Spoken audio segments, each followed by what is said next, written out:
చెప్పగలగాలి.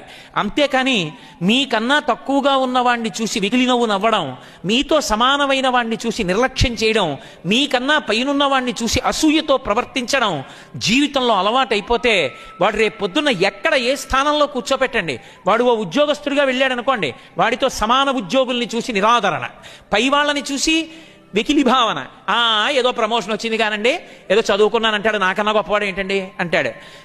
తనకన్నా కిందవాణ్ణి చూస్తే అహంకారం, నిర్లక్ష్యంతో ప్రవర్తిస్తాడు. తనకన్నా కిందవాళ్ళు తనని చూసి సంతోషించారు, సమానులు సంతోషించారు, పైవాళ్ళు సంతోషించారు, తన అహంకారానికి తానొక్కడే సంతోషిస్తుంటాడు. అటువంటి వాడికి ఆపదొస్తే కాపాడేవాడు ఎవడూ ఉండడు.